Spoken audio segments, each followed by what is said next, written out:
The pre-production on this short lasted a long time, given how much money we actually had. Should have been 4 days, but what it was years. I first wrote the script almost 5 years ago when I first saw the Reddit writing prompt that this is based on. So writing this was a long process. I had a pretty solid idea for what I wanted to do, but then the more I thought about it, and especially once we started working on cinema therapy, I realized that the story I had told was a really good vessel for dealing with some of my own crap. One of my great fears about myself is that I, not from a negative place, but I use people a lot.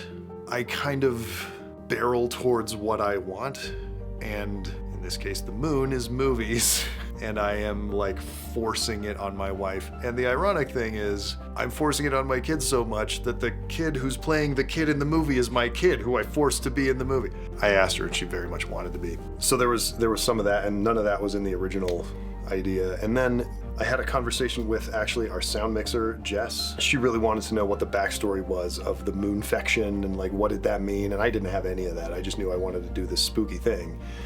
And of course, after she asked, I was like, oh great, thanks. I won't be able to sleep until I come up with a backstory. Okay, let me tell you my side of this story.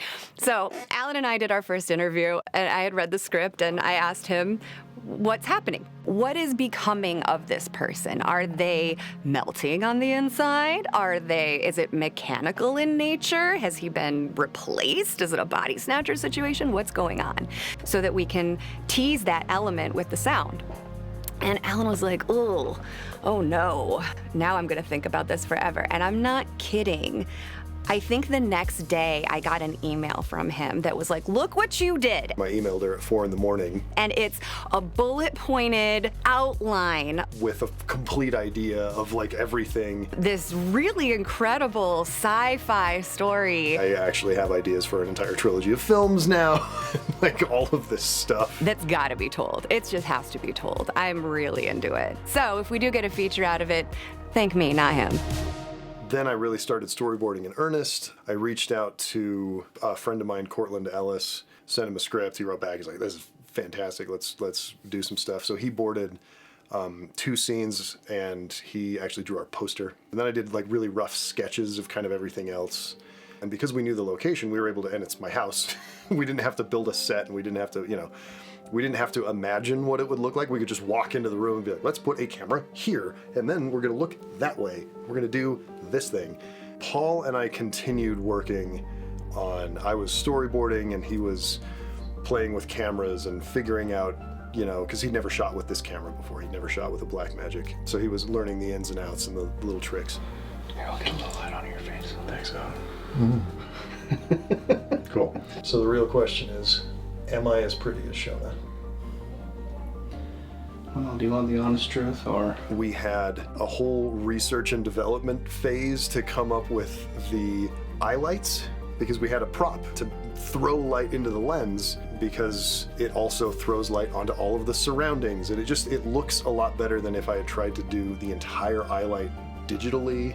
We ended up hiring a guy who did a great job. He does prop work in movies. He comes from cosplaying, so like he built an entire functioning Iron Man suit. And he's like, oh, I can just wire it up just like I did the arc reactor. And I'm like, sure, make it Iron Man, let's go. And then, we just had to very meticulously, because we only had 2 days to shoot, plan out every single shot in every single setup and room so that we could move really quickly. And it got to the point where, we were fitting puzzle pieces together.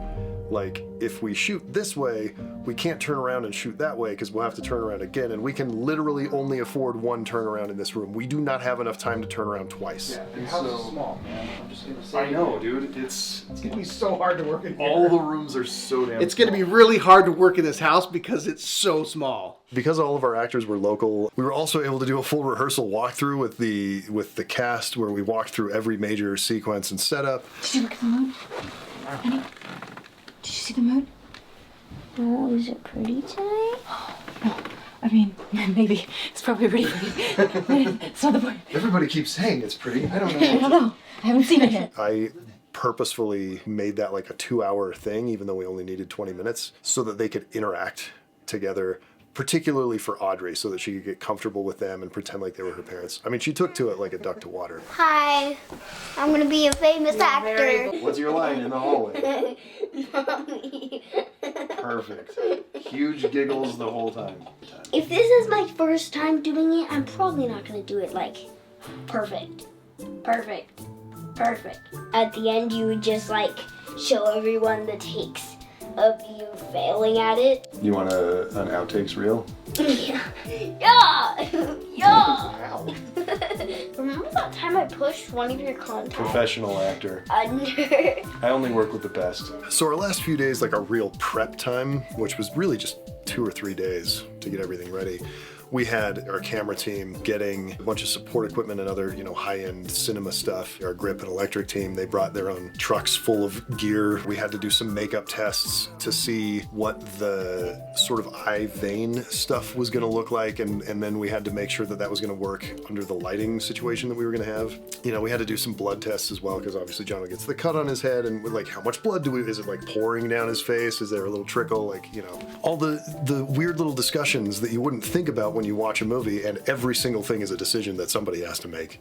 It was a big, giant clockwork puzzle to put it all together in pre-production, and I think we mostly did a good job. So, after that 2 days worth of prep, we were doing night shoots, and so you have to do the thing where you try and stay up as late as you possibly can the night before, and then try to sleep in as late as you possibly can. On this, it was extra fun because I had pre-shoot jitters the night before, and then I had an entire day of being awake and just dwelling on my own thoughts and my own anxieties and fears. And then the sun started going down and the crew started showing up, and we had to make a movie.